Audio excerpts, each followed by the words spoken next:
Es para mí una enorme satisfacción poder tener entre nosotros a tantas y tan relevantes personalidades. Viene a refrendar esa vocación de cooperación y de diálogo político que caracteriza a la Conferencia Iberoamericana.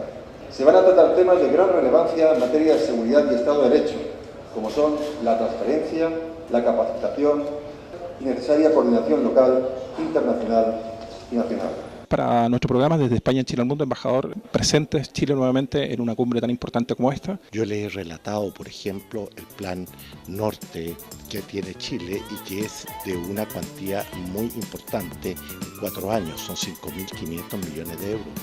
Y esto indica la preocupación que nos asiste para impedir que nuestro país sea utilizado muchas veces como nexo puente en el tema del narcotráfico. Y esto ayuda justamente a ir mejorando las estrategias que se tienen a nivel nacional. Por lo tanto, es muy valiosa esta experiencia. Una de las puertas de entrada a Europa de la droga es a través de España. Bueno, pues ha habido acciones, ha habido mucho más intercambio de información y evidentemente las políticas que se siguen a nivel interno han provocado que haya variación en la forma en la que opera el narcotráfico, así como también ha habido un ataque a grupos y esto los ha debilitado. Por eso que nosotros estamos muy interesados en que esta coordinación sea un elemento que en el día de mañana pueda dar resultados muy concretos. Nuestras naciones se enfrentan a los crecientes y amenazadores retos que para nuestros conciudadanos significan la violencia y las formas diversas y graves de criminalidad, por lo que la cooperación entre nuestros países no es una elección, no es una opción, sino que es una absoluta necesidad. En noviembre próximo, en Cádiz, nosotros podamos tener la posibilidad de alcanzar resultados concretos. Nosotros queremos también de que en los controles de frontera haya una posición de respeto a la dignidad de las personas que nos parece que son evidentes. Para el caso de México, hemos destacado que existe una política integral en la materia en donde uno de los bastiones fundamentales tiene que ver con la contención del crimen, en donde se ha realizado una de las reformas constitucionales más importantes y relevantes del siglo XXI para el caso de la República Mexicana, que tiene que ver justamente con el tema de los derechos humanos. Y finalmente, como otro bastión muy importante de esta política, tiene que ver la reconstrucción, la regeneración del tejido social.